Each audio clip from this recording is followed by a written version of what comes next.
Yeah. We recently saw all your pictures from Bhutan.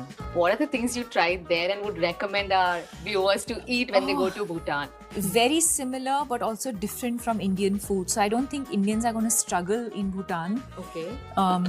Because it's familiar, but Yeah. it's still very different.